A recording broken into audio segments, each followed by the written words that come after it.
so great I don't have a mark on my face, and my upset not enlisted, and I just turned 22 years old. I must be the greatest. I told the world, I talk to God every day. If God's with me, ain't no matter, he'll get the same. I shook up the world. I shook up the world. I shook up the world. I shook up the world. I said, can I be a legend? Search your soul and answer me this question. Do you think I have what it takes to be great, but still be humble and learn from my mistakes? Shit.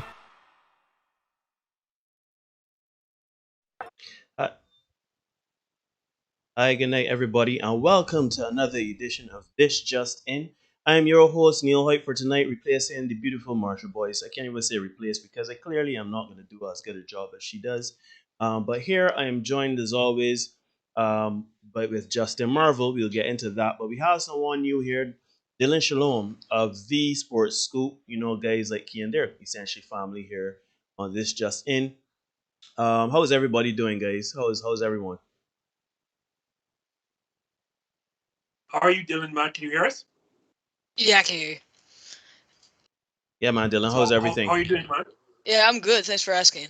Just excited to talk football. Yeah. All right, Justin. How are you doing, my I'm brother? good. Neil, you know where I was today. Anytime I have to take a trip up to Lambeau Field, historic Lambeau Field, I like to say, is always a good day in sports. I had a blast.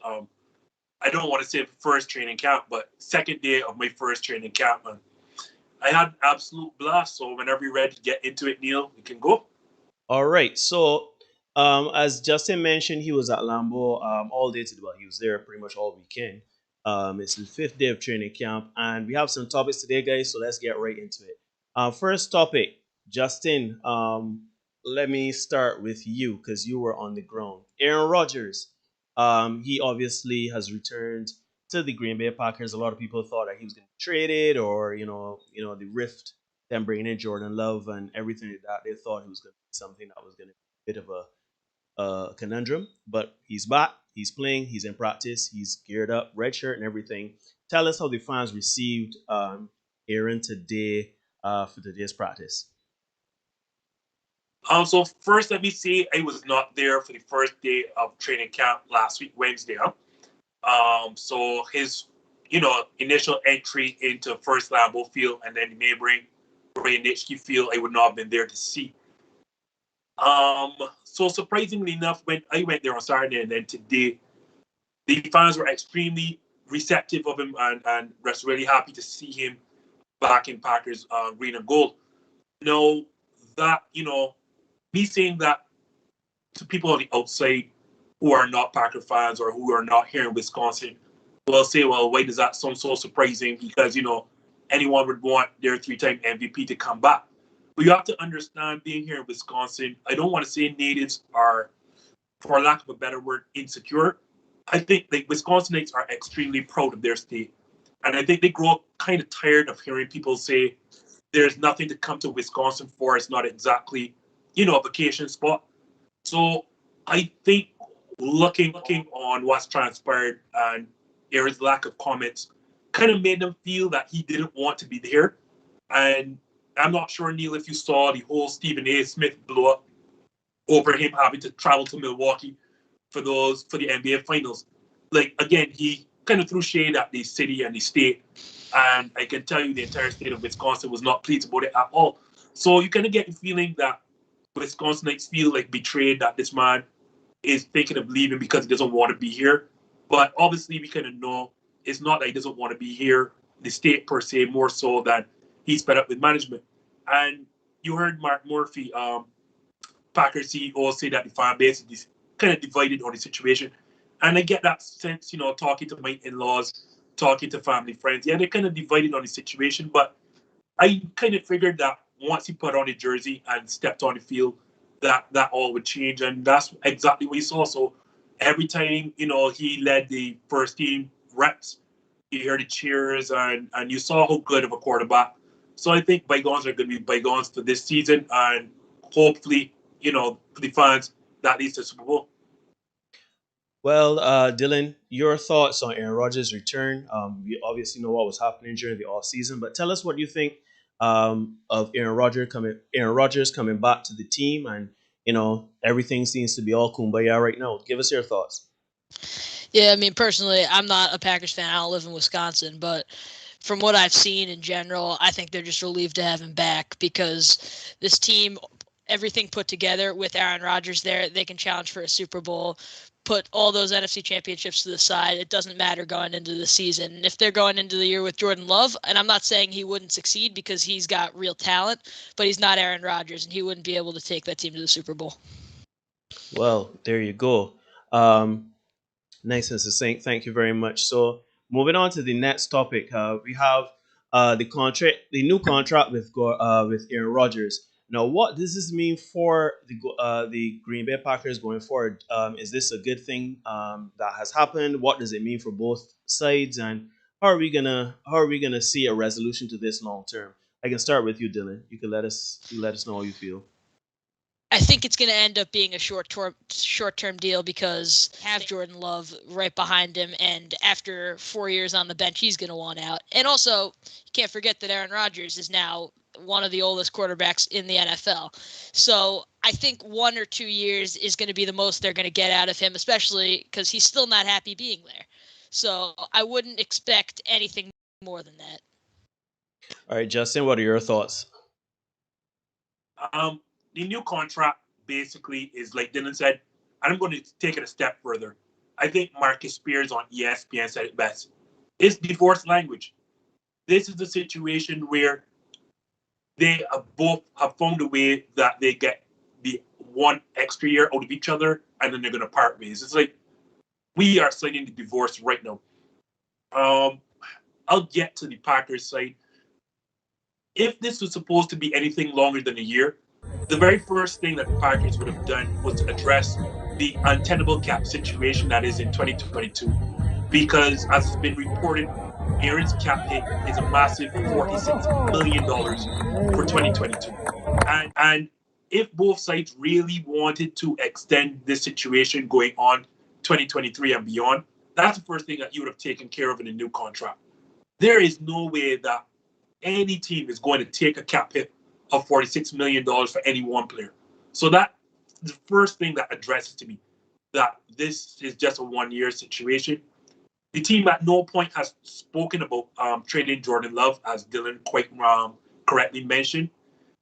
And quite frankly, and I didn't want to get into this, there's a reason why, but there's a reason why the Packers forced or really wanted Aaron Rodgers to come back and did not trade him.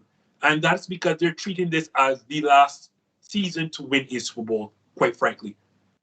I saw pieces of Jordan Love today, and yeah, he's not ready. I'm not saying he will never be ready, but it's watching him take over the twos in certain situations. There's a reason he is directing twos and not the ones in training camp or in 11 on 11 drills.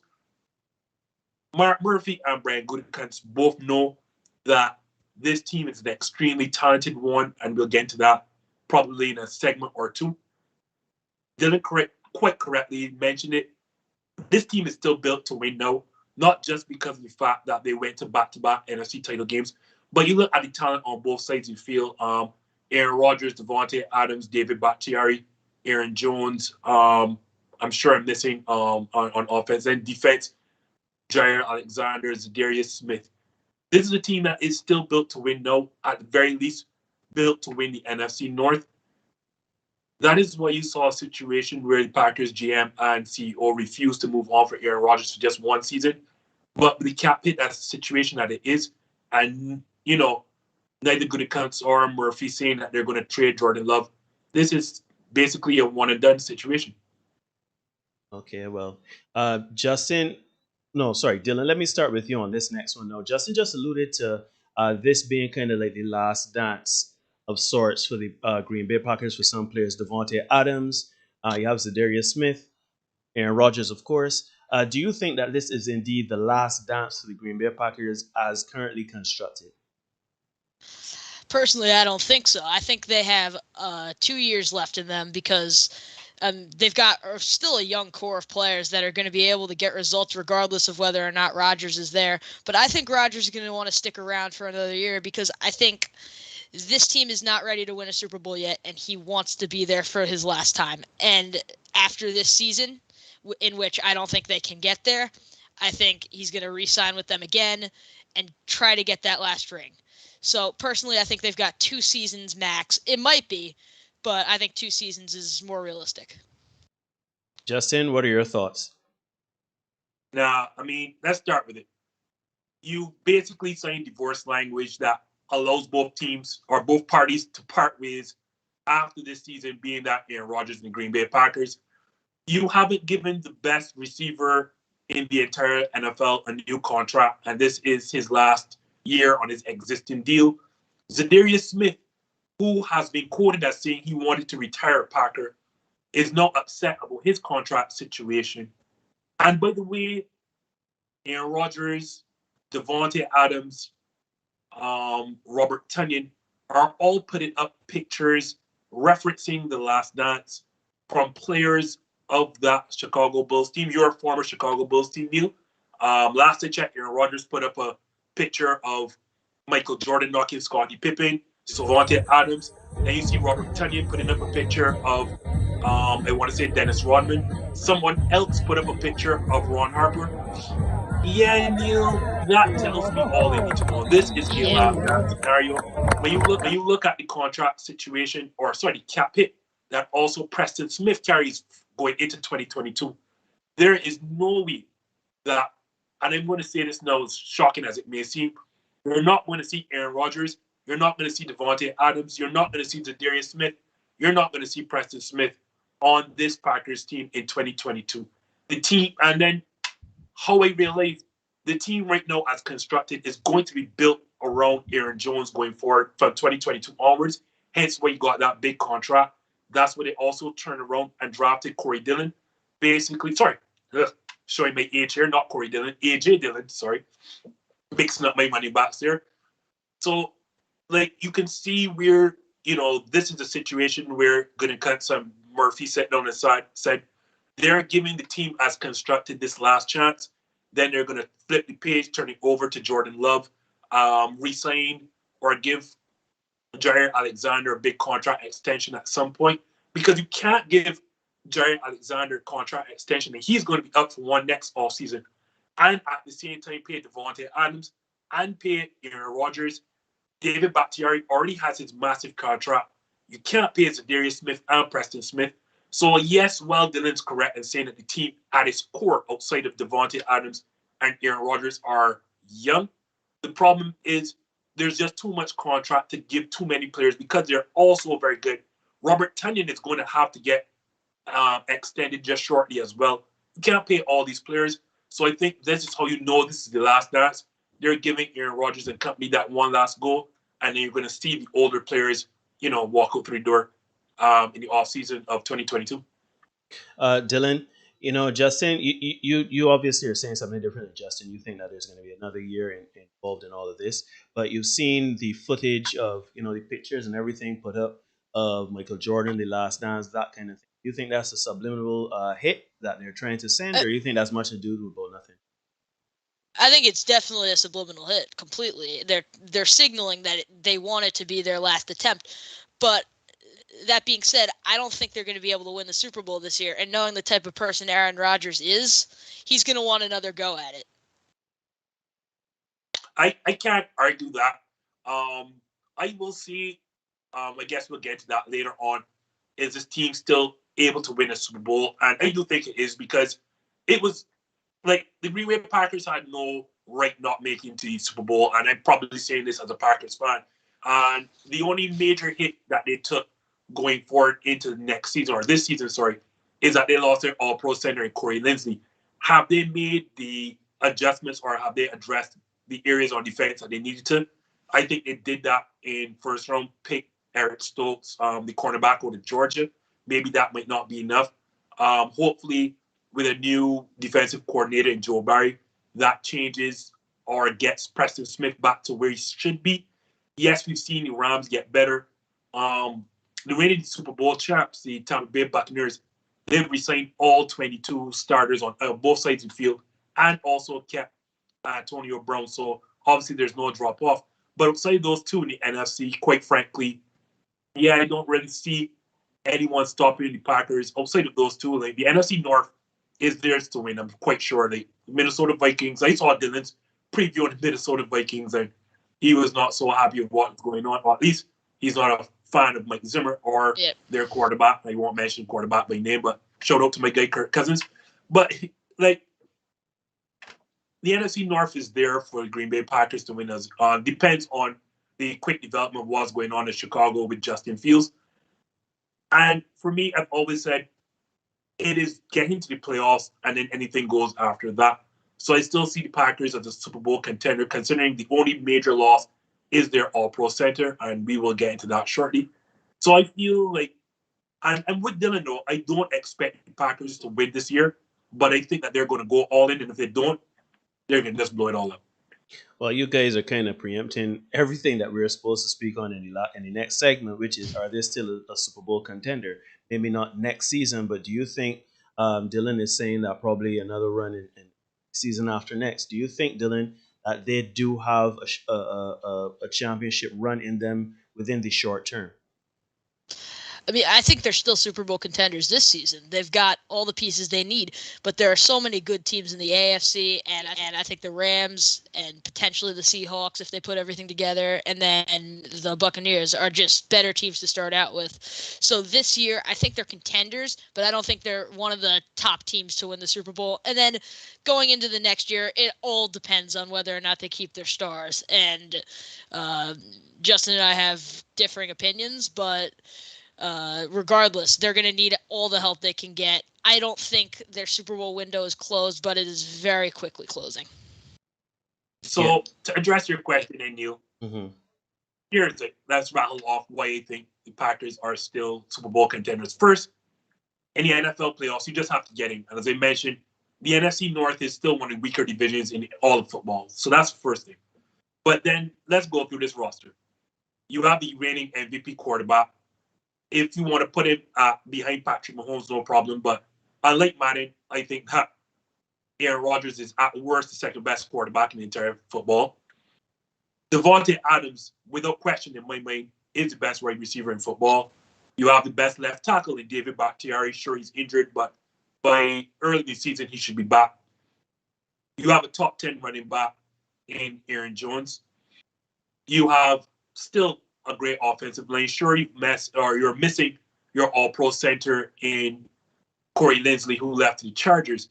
But if I've been hearing Aaron Rodgers correctly, he's already singing the praises of rookie second-round selection out of Ohio State in Josh Myers. Hold on, I'm sure I'm missing someone. You have the best cornerback. Well, you can say top three. Best top cornerback. Three at worst. Jair Alexander. Better than Xavier Howard. I don't know why people have Xavier Howard at high, but yeah, top three. Well, I'm a Miami fan, so I'm gonna Xavier Howard. In my opinion, it goes Jair, Xavier, Jalen Ramsey, Stephon Gilmore, Marlon. Okay, well, at least you have Jair Alexander Buffin. So arguably, you have the best cornerback in the NFL in Jair Alexander. You have a top 10 pass rusher in Za'Darius Smith. You had a tight end that led all tight ends in touchdowns still on your roster in Robert Tonyan. This tells me when you put all of that talent together, remember, this is a team that was number one in almost everything offensively. This team led the league in points scored, tight possession, touchdowns, red zone efficiency. This is a team that is still built to win now, and we know this is a high-scoring league. If you could put points on the board, and those names I called there, you're not going to stop the Packers from scoring points. That's not going to happen. Your problem is, their run defense and that corner opposite Jair Alexander, which, again, we will address shortly. But when you look through the roster in terms of talent at each and every position, there are not many rosters that are more talented. I think Dylan was correct in saying probably Tampa Bay Buccaneers. I still have my question marks about the Rams. I love their defensive side of the football. And having seen Matt Stafford every year for 8 years, twice a year, I know how good Matt Stafford is. I'm just not sure with Cam Akers going down how good that offense is going to be on the other side of football. I live to crap on the Seattle Seahawks on this program. Neil will tell you, if I have a chance to crap on them, I will crap on them because I am not a huge fan of Russell Wilson lasting an entire season. They do nothing to address that offensive line. And that defense, they did nothing to address that defense in the NFL draft. So I will give you the Rams, maybe because I think we're still more talented than the Rams, but I'll definitely give you Buccaneers. That's why I still consider this team a a legit Super Bowl contender. And I'm going to agree with you that the Seahawks aren't quite there yet. I'm just saying if they piece everything together, if they get their defense back up to where it was, and they get Russell Wilson back performing the way he was in 2017, 2018. I'm also not a big fan of Seattle right now. They just haven't done anything to help themselves offensively. Well, okay. Well, I love to hear it. Love to hear it. But now let's ask this question. On to the next segment. We have Matt LaFleur. He's the coach of the Green Bay Packers. Do you think there's a lot of pressure on him now with Aaron Rodgers there? We've just talked about the last dance. There's so much impetus on them winning the Super Bowl in the short term, especially before Aaron and the other guys call it quits or move on. Do you think that there's a lot of pressure on Matt LaFleur to essentially have a good season coaching wise? You're asking me? Let's go with. Yeah, go ahead. I know you. I really was asking you because I know you have a lot to say about Matt LaFleur. I actually don't, and I think the only pressure that's on Coach LaFleur right now is whatever he puts on himself. I know. I explain why. No, as I said, it sounds weird because I just told you this is essentially the last dance, but this is the last dance for the players. Because make no mistake, like when you look at this roster, whenever they move on, it has Matt LaFleur's fingerprints all over it. The two running back system in terms of having, Aaron Jones and AJ Dillon. And if you want to understand it, look no further than the roots of Matt LaFleur's coaching, which comes directly from Kyle Shanahan's dad, none other than Mike Shanahan, who won those 2 Super Bowls in Denver with John Elway and Terrell Davis. You see his offense plastered all over the league. Kyle Shanahan employs that 2 running back set over there in San Francisco. The same thing that we see in the Los Angeles Rams with Sean McVay. And it's the same thing that we're going to see in Atlanta with Arthur Smith being their new head coach. So I said all that to say, right, while the players themselves are treating this as the last dance, while the organization is keeping Aaron Rodgers for one more season to win a Super Bowl in this last season and call it quits, the reality is that pressure is not on Matt LaFleur because if he doesn't win, it's not like he's going to lose his job. You're not going to fire a guy that's gone 13-3 in successive seasons and carried you to 2 successive NFC title games. And you're hell well not going to fire him when you know full well that you're looking to move on from Aaron Rodgers and put an untested and untried, not rookie, but a young untested player in Jordan Love. The only pressure that Coach LaFleur can really be feeling is any pressure that he puts on himself. And this team, yes, it's constructed to win right now, but as I said, he's not in danger of losing his job. The only way, and I still can't see it would be for the Packers to have, for whatever happens, the Packers would have to miss the playoffs. And even then, they know that they're moving on from Aaron Rodgers. It just makes no sense to fire Coach LaFleur when you basically drafted Aaron Rodgers' replacement for LaFleur in Jordan Love. You re-signed Aaron Jones when a lot of people thought you wouldn't have. You drafted the running back that he wanted in AJ Dillon. Everything speaks to tell me that this is the roster that moves on from Aaron Rodgers will be the roster that basically Matt LaFleur wants. Yeah, I agree that there's really nothing that LaFleur can do that could make him lose his job. But I think he'll always be under pressure because the NFL is so unforgiving. And there are fans all over the place on the internet, on all sorts of places that are going to hate on him regardless of what happens unless they win the Super Bowl. So even if they lose an NFC Championship game, he's just going to be framed as a choker. So I think there's always going to be pressure on him, but realistically, he won't lose his job for it. And one thing I have to add, I forgot, Neil, of all of the, the 32 franchises in the NFL, we need to remember that Packers are extremely different from all the other 31, and not because I'm biased, but we must remember there's not an owner Yeah. So there's no Jerry Jones hanging over Matt LaFleur or Brian Gutekunst or Mark Murphy. So there's no pressure from that perspective to win right now. Like we've seen, like even with all the fan pressure as it came on Mark Murphy with regards to the Aaron Rodgers situation, they never folded, never buckled. They decided to do what they wanted to do because I can't see in a situation in any other franchise where Mark Murphy keeps his job. Like I can't, like with the public pressure that was on a situation where every member of a typical fan base would have probably sided with Aaron Rodgers. Both Mark Murphy and Brian Gutekunst would probably have lost their job. And I'm not saying they deserve to. I'm just saying that in any other scenario where you have a hot-headed owner or owner of any sorts that's looking for results, no, they'll probably be gone. So the fact that there is no owner to put that pressure on him and basically Gutekunst, just remember Gutekunst hired Matt LaFleur. This is the man that they both wanted because they came in and found, Gutekunst came back in as general manager and found Mike McCarthy, relieved Mike McCarthy of his duties to put the guy that he wanted in place in Matt LaFleur. So he just can't see him going to 2 successive NFC title games. You have the roster now that Matt LaFleur wants, and then all of a sudden you fire and move on from him. That's just never the franchise that the Green Bay Packers have been over the while. You just don't quickly fire coaches. So, as I said, the only pressure, in my estimation, outside of the pressure that Matt LaFleur is going to put on himself, as Dylan correctly said, is coming from the fans. And this is a patient fan base. We've sat down and watched 33, 34 straight years of Brett Favre and Aaron Rodgers.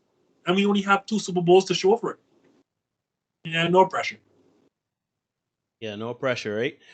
So moving on from there, let's talk about Randall Cobb. They brought him back for another season. A lot of people didn't think he was going to be back, but he is back. Do you think this is the right move for the Green Bay Packers? Do you think, Dylan, that they made the right decision to bring him back? And do you think that it's going to be a positive return for them?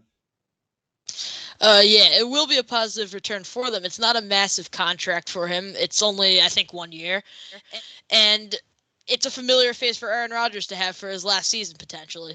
So there's very little risk and a very high reward if he can really just turn up the speed, turn up his hands, just be able to play like he was able to when he was in his prime. So they really just want to have someone that Rodgers can throw to, and also a veteran that the rookie receiver Amari Rodgers and the youngsters like Alan Lazard and Marquez Valdes-Scantling could really learn from. So I think it's a great move for them. Neil, initially I was totally against it, and Randall Cobb, oddly enough, to say this, is my wife's favorite player on the Packers. So it sounds weird for me to say that, this is, I was against the move. So I hope she's not watching or she never watches this episode. Simply because, and the reason I was against it, Randall Cobb is older. His production has gone down since he left and went to Dallas and then also the Houston Texans. And then you sit down and see, yes, a lot of people on the outside think this team is just Aaron Rodgers to Devontae Adams. But a lot of people forget that you saw the steady improvement by people like Alan Lazard. The back half of last year, I thought Marquez Valdes-Scantling had a tremendous last year. He's had problems with drops and fumbles. But after that costly fumble that ended up costing us a game against Indianapolis, the second half of Marquez Valdes-Scantling's season was absolutely phenomenal. To the point I don't think people realize MVS led the league in yards per reception at northward of 20 yards per catch. He had a phenomenal, season, and he is a guy, I think, that blows the top off of defenses with that speed he has. So when you have Marquez Valdes-Scantling, you have youngsters like Alan Lazard, we just took our, I want to say, 3rd-round draft pick to take Amari Rodgers. And also people forget that Devin Funchess held out for COVID-19 reasons last season. He's returning to the squad. All of these players are younger and possibly more productive than Randall Cobb. So I was initially concerned, we are just kowtowing to Aaron Rodgers to bring back one of his best friends who may or may not be very productive this season. That was until I saw the report, Neil. And the report being that there is a personal connection between Randall Cobb and Amari Rodgers. Now, apparently, it would seem Amari Rodgers' father, and I'm about to give away my age once again, is none other than national title winning quarterback at Tennessee, none other than T. Martin. And T. Martin and Randall Cobb have a very, very close relationship from this time. Randall Cobb coming up, I think at Western Kentucky, I want to say, as a receiver, he looked up to T. Martin. And then his son, Amari Rodgers, coming up as a wide receiver. It would seem that Randall Cobb took a personal liking and made sure to oversee his development coming through college ranks. So it just so happens, though, that they're on the same team, and Randall Cobb and Amari Rodgers both being slot receivers and also valuable, I want to say, punt returners. In that case, in that situation alone, I see a situation where Randall Cobb is coming back here not basically to take the field, but more so in a mentorship role for Amari Rodgers to mentor him as to become the best slot receiver that he can be, and also to teach him the ropes in terms of returning punts. I absolutely love this. You're kowtowing to Aaron Rodgers, and you really should. You're bringing one of his best friends on the team, and you have brought a personal connection, a person who has a relationship with a player you're trying to develop in your third-round draft pick. Yeah, I absolutely love bringing Randall Cobb back to the fold. Okay, sweet. So you mentioned Amari Rodgers. He's a rookie. Obviously, we have Eric Stokes. He's also a rookie. On to the next segment. Do you think that who do you think will have the biggest impact in their rookie season? Who do you think is going to see more action on the field as the season goes on amongst the rookies of the Green Bay Packers? Let's start with you, Dylan.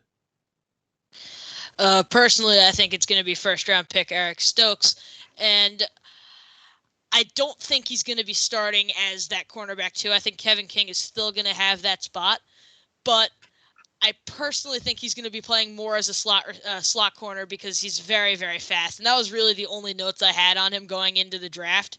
He's incredibly fast, and he knows how to jump routes on the short route. So I think we're going to be seeing a lot of him in the defense, and I don't think he's even that great of a player personally. But it's just a positional need more than any of the other guys, other than maybe second-round pick center. I'm very much blanking right now. No, you're right. So you're finished, Dylan, or you have more to add? No, I'm just blanking on the center's name. Oh, Josh Myers. Josh Myers, that's it, yeah. So I also had agreed with Dylan initially. I mean, we all watched that NFC title game from the touchdown that Kevin King gave up to end the first half, the defensive holding that he gave that essentially decided at the end of the game, and then the first touchdown of the game that he gave up to Mike Evans. All three of these are essentially Kevin King getting burned off the lane. So the Green Bay Packers addressing that situation by taking arguably the fastest defensive back in the draft was not a surprise. I think Eric Stokes, Dylan can correct me, I think Eric Stokes ran a 4.28 or 4.29 in I believe that's correct, yeah. So, it was no surprise that the Packers went after a speedy cornerback. I actually had them taking Asante Samuel Jr. or Greg Newsome, but they went with speed, and that was understandable considering those three situations in which Kevin King gave up because of lack of speed. So I went with you, Dylan. I thought, maybe this is a guy that starts immediately opposite corner for Jair Alexander. But I got to saw him in 2 days of training camp, and it's clear that he has a lot of developing to do. He's a raw corner. So, like Dylan, I do think that he's not going to start at cornerback 2. That will be Kevin King, and he probably will be put on slot receivers. I think the guy that makes immediate impact and starts from the opening day is none other than Josh Myers in center. First, because it's a position in need. We lost our pro center in Corey Linsley. And the Packers have been known as an organization not only to develop young offensive linemen, but they have never been afraid to play them. Look, none other than a couple years ago, they drafted Elton Jenkins and threw him straight into the fire. So the Packers have always been an organization known for drafting well along the offensive line. Corey Linsley, as much as he's a multi-all-pro, he was thrown in immediately as a rookie. I think Josh Myers is going to be thrown in. And earlier, Neil, I'm not sure if you remember, I mentioned Aaron Rodgers has had high praise throughout this entire training camp. Granted, it's only been 5 days. But through this entire training camp, you've heard Aaron Rodgers repeatedly say he has been surprised not only the amount of information that Josh Myers has been able to take in, but how smooth the transition has been from Corey Linsley to Josh Myers. And me watching myself, granted, again, these training camps have not been full padded practices. That happens tomorrow, Tuesday, August the 3rd. That's their first full padded practice. But it has been a marvelous scene from what I saw. Like, it is clear Josh Myers has a certain level of command in the offense. It is a position of need. Again, granted, the Packers also are known for drafting linemen or bringing in linemen who are versatile. And I've seen Elton Jenkins shift to center during the times that Corey Linsley was out. But I think the Packers are comfortable with Josh Myers. He is a clear specialist center on this team. I think he's going to start from day one and impact his year. And if there is a team that you want to start as a rookie at that position, it is none other than the Packers. Not only what I mentioned because of Corey Linsley before, but also this team likes to run the football. A lot is made about Aaron Rodgers and Devontae Adams, forgetting that this is a team that led the league in time of possession. This is a top 5 rushing attack with Aaron Jones, with A.J. Dillon. And as a young offensive lineman, the worst thing you want to do is constantly drop back. This team is a zone running scheme, and that is perfect for young offensive linemen. And at the very worst, when the Packers do drop back to pass, a lot of it is play action fakes. A lot of it is naked bootleg with Aaron Rodgers making his plays on the outside. Josh Myers, I see as a guy who's going to fit right in and start immediately. So that's the long answer to your question, Neil. All right, Dylan, what do you think of his long-winded answer? Do you agree with him? Do you have anything that you want to dispute? No, I agree that Josh Myers is going to be a very important piece to the Green Bay Packers offensive line. Wait, did I say Will Myers? Did I accidentally say Will Myers? All right, well, No, you said Josh Myers. Okay. You're good. Josh Myers is going to be an important part to the offensive line. But I think in terms of impact, I think Eric Stokes is going to be more important to the Packers team just because more people are going to be noticing him playing as a corner compared to Josh Myers playing in the trenches. So I think in terms of impact, who's going to be the most important for the Packers, I think if Eric Stokes has a good season, the secondary ranks with the best in the league, just given the safety pairing they have and Jair Alexander. And if he doesn't do well, then it's going to be really catastrophic because they really just have one side of the field that's going to be targeted a lot. So I think in terms of impact, Eric Stokes will definitely be the most important player. But I think Josh Myers will be the best out of them. Before you go, Dylan, who would you have drafted at that spot? Because I know you're not a fan of Eric Stokes. If you're the Packers in that draft selection, I'm guessing you would have taken a cornerback. Which one would it have been? I would have personally gone with Asante Samuel, I think. But I think Eric Stokes was probably the second best one open. So it was between speed and more well-rounded, and they decided to fix what they had wrong. Okay. All right, guys. So we're talking predictions now. We had a lot of fancy talk and everything like that, but let's talk predictions. What do you think the record will be for the Green Bay Packers at the end of next season? Let's start with you, Dylan, under the hot seat. I usually write these things down. I am actually going to have a more negative reaction to what has happened this offseason because they just didn't do anything to improve their team other than in the draft. They added one free agent this season, and it was a long snapper. So you really can't improve when the players are getting older, the quarterback doesn't want to be there. The draft picks were not really game breakers. So I'm actually going to take them going 12-5 this season. There's a lot of games, which I see the reaction there. There's a lot of games, and I think the extra game is going to go against most teams in the NFL because it's just more injuries, more problems. And the Packers also won their division again, which means they're going to have to play some of the top teams in the league again.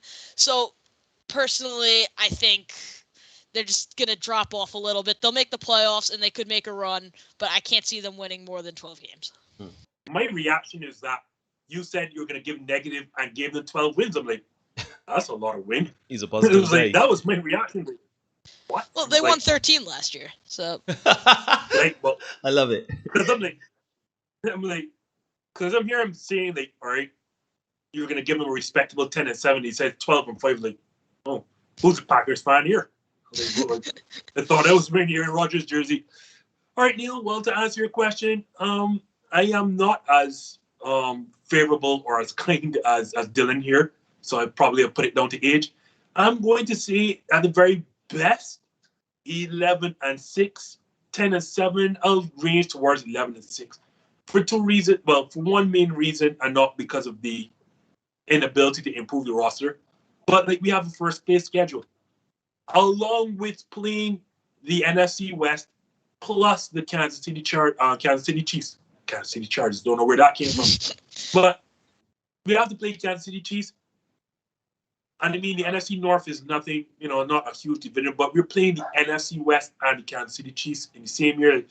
Woo! I'm not a fan of Arizona Cardinals, so hopefully win that game. If the Seahawks are traveling here, I have to remember, I can't remember, but Russell Wilson does not win in Green Bay. So hopefully that game plays in Green Bay. We don't win in Seattle either, so it depends on where that game plays. Rams are a tough out. As well, obviously, we do not beat the 49ers at full strength. Let's put it that way. We are not constructed to beat the 49ers simply because we have no answer for teams who pound the ball. Like, we have no answer for that. And it sounds weird considering that Kyle Shanahan and Matt LaFleur have come from the exact same coaching tree in Kyle Shanahan's dad, Mike Shanahan. So you'd figure by now Matt LaFleur has found a way to stop the run. That's not been the case.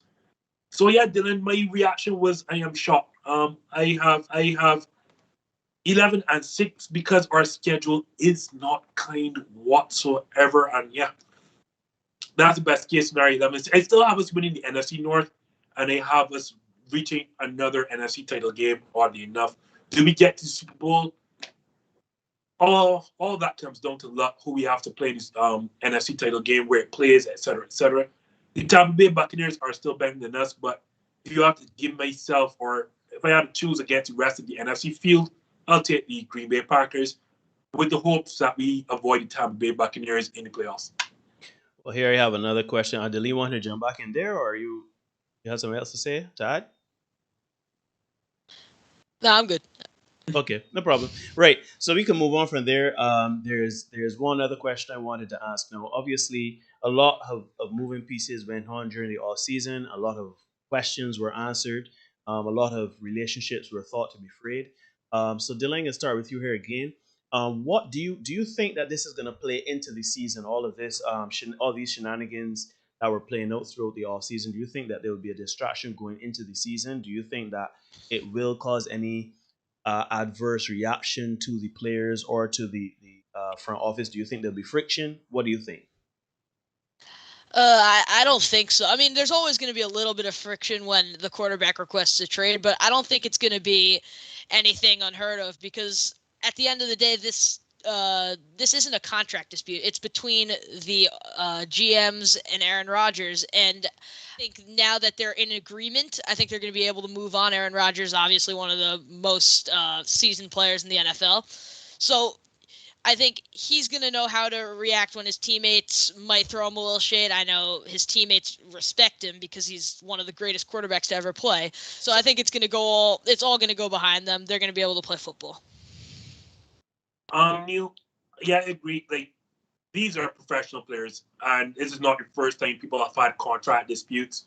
And there are a fair amount of them within the Packers organization, like Devontae Adams and Za'Darius Smith. Aaron Rodgers has finally got his way, which is he's found a way to get out of Green Bay because he will not be there in 2022. And I think because of this, you're going to actually get the best of these players because I think the three names I just mentioned, Rodgers, Adams, Za'Darius Smith, all of them want to show and tell you, you are making a mistake trying to move on from us. We are going to show you just how good we are. Like, there's not a surprise that Aaron Rodgers won the MVP last season. Like, it was basically, oh, you brought in my replacement. Let me show you how big of a mistake that was. Devontae Adams had a historic season, at least for a Green Bay Packers receiver, and we've had a litany of a litany of them. When you move from the same Don Hudson, who has his name on Don Hudson Center, and you talk about players like Shannon Sharp's older brother, Sterling Sharp, and his season was better than all of theirs. Za'Darius Smith, who And this is the franchise who's had Reggie White, the great, late great Reggie White, Minister of Defense.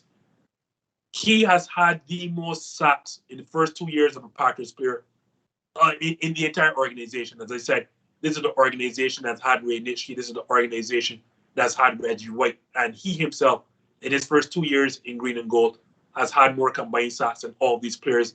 And I think that's 25. All three of these players have a point to prove. Robert Tonyan has not gotten a contract of any sort, and he led all tight ends last season in touchdowns with 10. Aaron Jones got his contract, but each and every one of them that hasn't gotten their contract has something to prove, and they're going to move on, and they're going to prove to Brian Gutekunst that they're making a mistake moving on from him. I think they're going to get the best of all the aforementioned players just now that I just mentioned. Well, here's another question. We were talking about this before we went live, Justin. What about Jordan Love? What has become of him? Remember last season or a few seasons ago, he was touted to be the replacement for Aaron Rodgers. This is, as you put it, he was the one that started all of this. So I can start with you, Justin. Where does Jordan Love fall in all of this? What will become of him? What do you expect? The team is going to be turned over to him in 2022.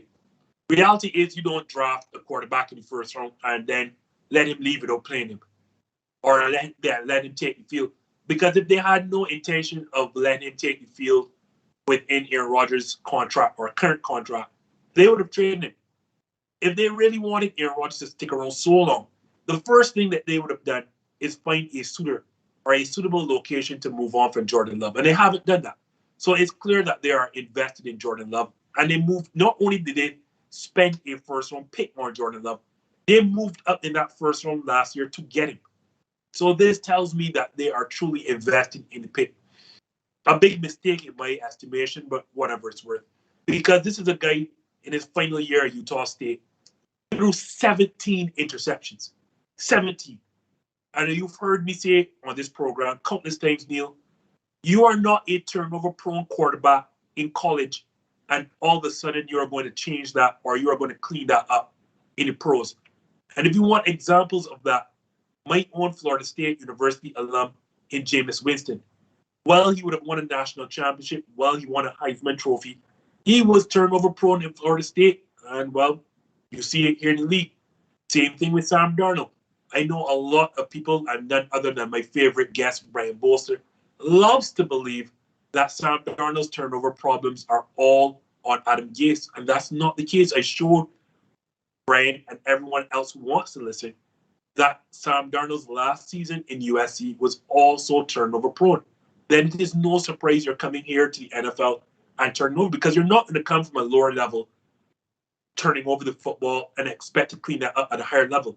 So I say all that to say this is Jordan Love's team in 2022, and you will see how much of a mistake the Packers made in choosing Jordan Love, not only because you pushed Aaron Rodgers out of town, but you pushed him out of town for a bad quarterback. And Neil has been showing some clips we ran at practice today. There's a reason why each and every one of those clips that I sent Neil today has number 12 as a red shirt quarterback. I refuse to, for a lack of a better term, show up Jordan Love on this program because I've been told I'm too negative. So I said, no problem. I was not going to show up Jordan Love. But let's say this right now. There's a reason Jordan Love is taking reps with the twos. There is a reason Brian Gutekunst refused to trade Aaron Rodgers. There's a reason why they went so hard to get him back this season. And it's simply because Jordan Love is not ready. You saw those 11-on-11s. I'm sure you ran the clip of Rodgers to the aforementioned Randall Cobb. There's one with Devontae Adams, some great throws. The completions that Jordan Love made today, all of them were easy, naked bootleg or play action fakes where the players were wide open. He had one for a touchdown today. But that player, sad to say, all three of us are going to hit that player open. Like, that player is wide open on the right flank. He rolled left, being that Jordan Love, sucked the defense in, rolled right. And by that time, the right receiver had burned his corner because they had all sold out on the run. It was wide open. I'm not telling you Jordan Love can't get better, but I tell you all right now, guys, this team is not going very far with Jordan Love at the quarterback position, at least not for the 2 practices that I saw. Go ahead, Dylan. I'm actually going to strongly disagree with this one because I think Jordan Love's upside is better than I think every quarterback in that last draft because he has mobility like some of the top quarterbacks and he has like some of the top quarterbacks. So if he can, I know you said it's hard for him to brush up his turnover problem after going to a higher level of competition, but he's also going to have better receivers all around him. So I wasn't there for training camp. I live in New York, so I'm not going to be there, but you can't write him off because he has the upside that he can reach the levels of a player like Russell Wilson. So personally, I think if everything goes right for him, if he holds on to Davante Adams, because that's going to be key for him, and I don't know if that's going to happen, but if he holds on to a player like Davante Adams, he's automatically going to be a quarterback that is a scary player to play against because you have no idea what he's going to do. Oh, I have an idea. I saw it 2 days. Trust me. I have an idea because I got a first-hand view of it. And while I agree with you, the upside is tremendous. The problem is I've seen what is not the upside. And again, I think we've fallen in love with Patrick Mahomes, the big arm talent. And I think the biggest reason that Jordan Love was drafted was the Patrick Mahomes comparison because he has that ability to throw without a base. He doesn't have to set his feet. His arm strength is so great, and he can make those off-platform throws that Aaron Rodgers and Patrick Mahomes can. The problem is, those off-platform throws don't come with accuracy, and I think that's a lot of things that people miss. The biggest thing for me, and I've seen enough quarterbacks, and this is not to say that you haven't, but the biggest thing for me has always been in terms of quarterback play, the most important is accuracy. And there's no level of Jordan Love has told me that this is an accurate quarterback. I love the fact, as you said, he can make those off-platform throws. He has the athleticism. I saw him on play action, or sorry, I want to say read option that, he took off and won. That all looks nice and good.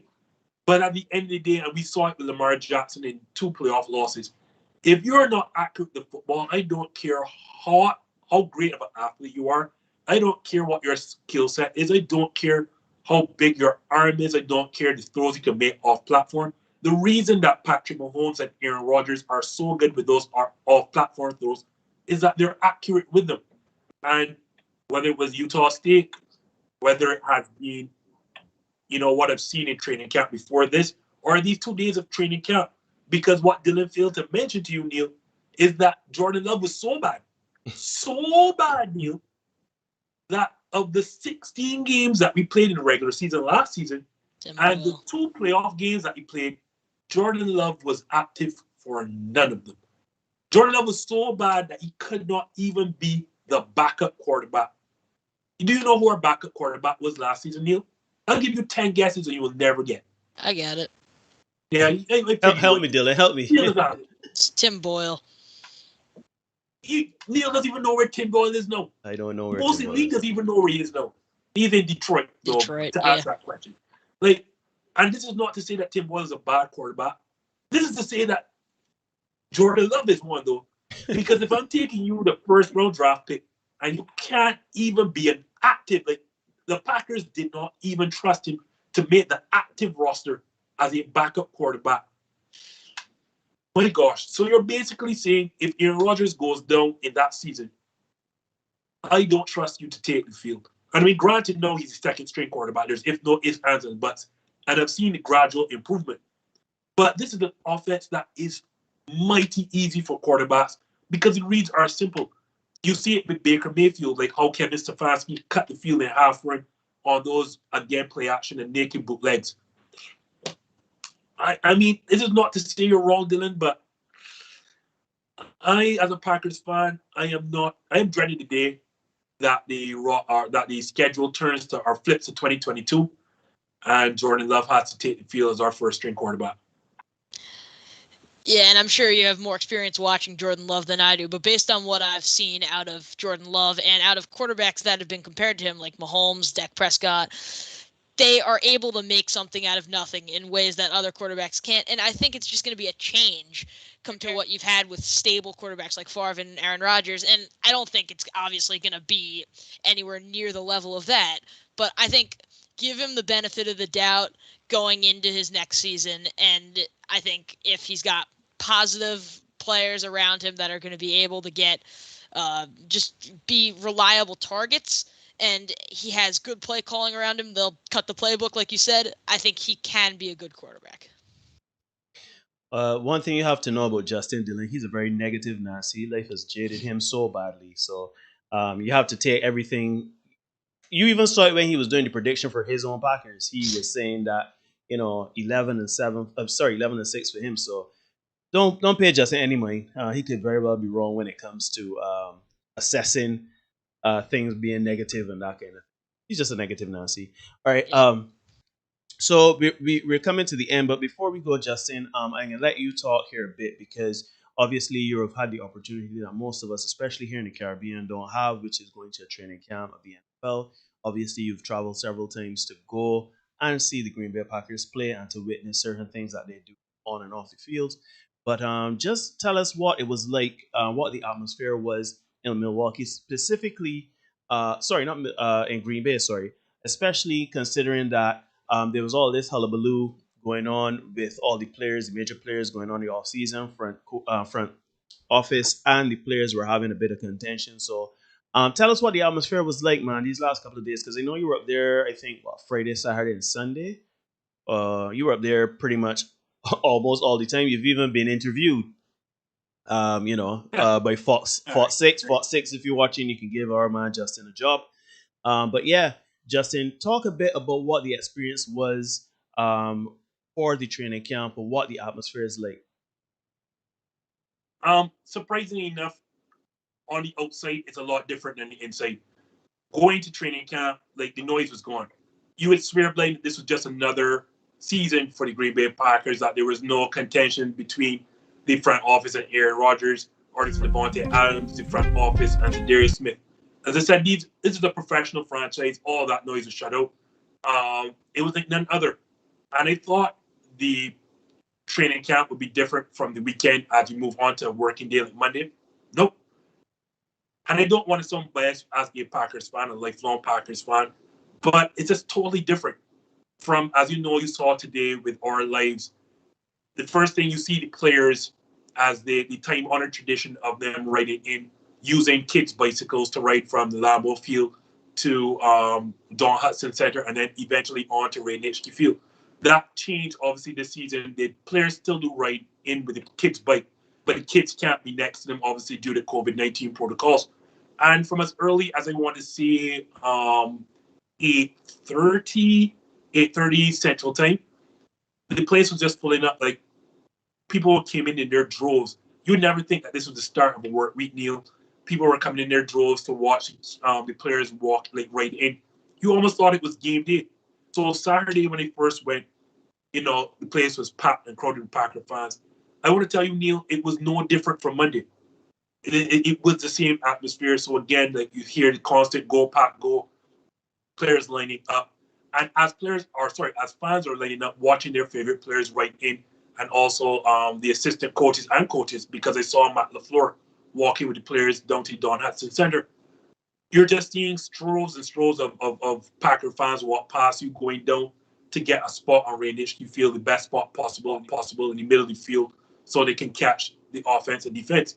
And then when you get down to Ray Nitschke Field, which is right behind Don Hutson Center, you think it's game day, the amount of people that are there and not the start of a work week. I wonder how many people are working in Wisconsin, if any at all. The place was just full of fans, and it's just a lively, positive atmosphere. The players will hit the field, and you're hearing, the chants, go, Pack, go, all the cheers. I honestly thought with the news surrounding Aaron Rodgers, as I told you all, this is a very proud state. People are proud to call themselves, natives of Wisconsin. I thought he would have been hit with some boos. That wasn't the case. And every throw he made came with a number of oohs and ahs. Any throw that anyone made that looked, part oohs and ahs. I think Aaron Rodgers threw his first tip interception today. And I was like, like a hush fell over. Like it felt like game day. But the biggest takeaway today, Neil, was just like a normal play that you would never figure. So you saw the three quarterbacks, first string, second string, and third string, going through their reps, just normal throws. And Devontae Adams was the person just, using that time to practice catching. Guys, this is the most insane, normal thing I've ever seen in my entire life. So Devontae Adams is just fooling around. Aaron Rodgers throws one to him. And instead of, facing the football, like any normal human being would do, as the ball is in flight, he turns, backs it, and catches it between his legs. Back in. Oh. Like, you didn't get any footage of that, did you? Because it just blew me off guard. Like, Yeah. It did not get any footage. Like, literally, the ball's in flight. Devontae backs it. So I figured it was like over the shoulder. Nope. He turns on, backs it, and goes underneath between his legs to catch the football, backing it. And this was just like normal. He's just goofing around. And in another site, I saw Dylan's guy, Eric Stokes. You saw Jair Alexander then they have this drill. They put on like resistance bands around their legs. And you see that, basically to get your feet close together, no further than their shoulder width, so that you're not sprawled too far. You can always have your feet close together to be able to, jet off in any direction. And you saw Jair Alexander giving him tips and coaching him up, getting him, basically giving him some inside tips to get him ready for the season. And third takeaway for me is that you saw the difference between Aaron Rodgers and Jordan Love. They had a series of 2-minute drills. And let's say that Aaron Rodgers put it in the end zone each time, and a certain somebody didn't always put it in the end zone. So, see what I tell you, Dylan. It was marvelous. Negative nasty. Anyhow, guys, we're at time. What I'm gonna do now, I can hear Marsha. I mean, she's wherever you are, Marsha. We hope you're safe. Hope you're watching. But I was trying to get it under an hour, but Justin, as Justin does, went on and on. But Dylan, what we're gonna do is what's coming up for you? You're obviously doing the Sports Scoop. What do you guys have coming on anytime soon, or what's next? Any pipe or anything you want to share with the fans, or where we can find you on social media? We're on YouTube, we're on Instagram. We're doing a preview of every team in the NFL right now. We're going by division. We are at the end of the NFC North, so we're moving on to I believe the AFC South now. And we're going to have an inside training camp video that I believe is going to be out by the end of the week. So, yeah, a lot of stuff coming up. And once the season comes on, we've got our weekly predictions that we're going to do every week. So, exciting. All right, great. And Justin, what do you have planned for the rest of training camp? Are you going back down there? Are you going to be doing some lives? And obviously, you do the live on Thursdays. Obviously, let people know what's going on with this, Justin. Well, Neil, oddly enough, I had a surprise for you, but I'll let the cat out the bag now. You thought that I was the biggest conspiracy theorist you know. I have a friend indeed, in none other than your favorite guest, Dwayne Marcus, who is similarly a conspiracy theorist. So at some spot in the next couple of weeks, 3 or 4 weeks, I told him he must come on, and the three of us will sit down and do a conspiracy theory show. Of course, because we have. I'll prepare for it. I'll drink my Gatorade and eat my Wheaties. Make sure I'm prepared for that as well. I like to plug other people's show. So tomorrow, I'm sure you've been invited as well, Neil, is Dwayne Marcus's for the Go Talk podcast. They're coming up on exactly a year. So both Neil and I will be on that show. But as usual, you can look out on Thursdays for our lives on Instagram. And next week at the same time, same space as usual, our YouTube live shows. So I want to thank you so very much. Yeah, I'm going to take over wrapping up, Neil. Nobody wants to see Neil do a wrap up right now. Here we go. See, Marsha? Oh. Your name is not in the title, so. But Dylan, I want to thank you so very much for coming on the show. Like, you're the third member of the Sports Scoop. I love y'all, what y'all do, especially as it comes to football. We've had Suraj, we've had Kian. Kian is his family on the show. Mm-hmm. So I want to thank you all so much. So for Dylan and also Neil Hoy, I am Justin of This Just Is signing out. Please come back here. Stay tuned on this YouTube channel for all our great content. I'm back here in the same space, same back channel next week, Monday. All right, good night, everybody. Peace and love. Yep. I don't have a mark on my face, and my upset son in this one, and I just turned 22 years old. I must be the greatest. I told the world, I talk to God every day. If God's with me, ain't no matter if you're just the same.